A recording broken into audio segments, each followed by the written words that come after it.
Now this recipe is from a very talented Greek-Australian chef called Peter Conistis, who's had lots of restaurants in Sydney. Actually, I went to one of them once. No, I've been to a few, but I went to one of them once where I had this particularly fine dish, which was I suppose sort of a lasagna type thing, or a moussaka. I suppose you would call it moussaka, you wouldn't call it lasagna. A moussaka of eggplant, taramasalata and fresh scallops. Stunning. But I'm not cooking that today. You got all excited. I can see you there sitting on the couch saying, ah, that's what he's going to cook. No, I'm doing a mussel pilaf, which is, I suppose, halfway between a pilaf and a risotto. And the first thing is you obviously need some nice fresh mussels, 1/2 kilo.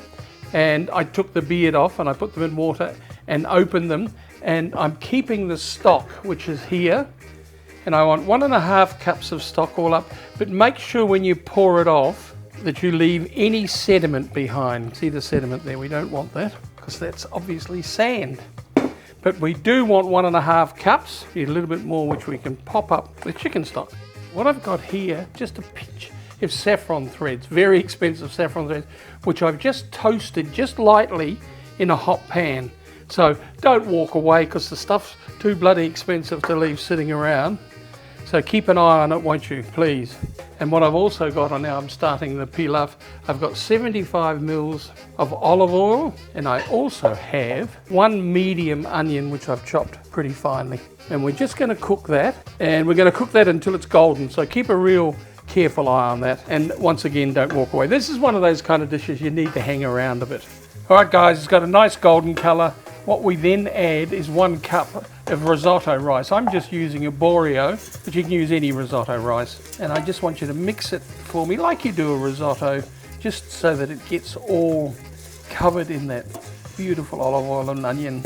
My saffron infused stock goes in. There's 1.5 cups, as we said. And what I'm now going to do is I'm going to simmer this gently and I'm going to get all my saffron off my spoon.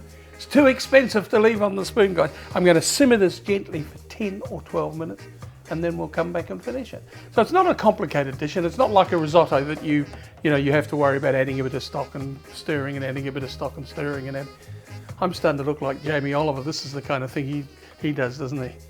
I'm a bit big to look like Jamie Oliver. And a bit grey too, I really am. Anyway, 10 or 12 minutes, we will come back and we'll finish that off. Now, when the rice is cooked and most of the liquid's absorbed, you still want it a bit moist. First of all, the mussels, also 50 grams of toasted pine nuts, just lightly toast them, and 30 grams of currants, and also some fresh dill, which I'm just going to chop fairly finely. I've washed it really well. Couple of tablespoons of that. Depends on how much you like dill. I like dill in a dish like this. I don't like it in everything. It's a bit aniseedy for me at times. Then we mix that in well.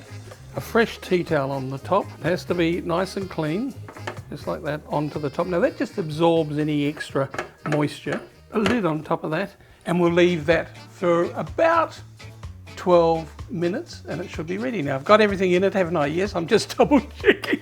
There is nothing worse than when you're making something and you suddenly find sitting there on the bench is this thing that's supposed to be in the mix. No, I'm fine. All right, 10 or 12 minutes, we'll be back. We'll serve it. Nice bottle of wine to go with it. All right, guys, this should be about ready. Let's have a look. Oh, it smells wonderful. Really does. Can I tell you why it smells wonderful? Because it bloody is. That is a brilliant dish. Absolutely brilliant. I love it. You know, the pine nuts and the currants and the dill just adds a little bit of magic to it. I reckon there's enough for a very generous serve of one, because I think you'd find it hard to just finish with one bowl. But if you're being nice, you could share it with your mate, I suppose, if you had to. Just a wedge of lemon with it to go with it. A decent sized wedge. Now I've got some mates who've just opened a new wine business down the road called Cellador, and it's Denane and Sasha Goldsmith. Now you'd remember the father, most of you, Brian, who had Underground and Redheads and Tottie's the sister, and good people. Anyway, there is a point to the story. They recommended this wine to Clowns Heathcote Shiraz. Now Shiraz from Heathcote, we all know, is absolutely wonderful. And it really goes with this. I was very impressed because I thought, oh, I need a white wine to go with this. But their recommendation was this Shiraz, and I had a taste of it beforehand because I tried the dish out once. See, that is luscious, that wine. That will go beautifully with that dish. It really will. So, a nice Shiraz to go with that, from Heathcote, of course, or from my mates. But that is a ripper dish. Thank you, Peter. You're a terrific chef. And every time I've been to your restaurant, I've absolutely loved it. And that's pretty bloody wonderful.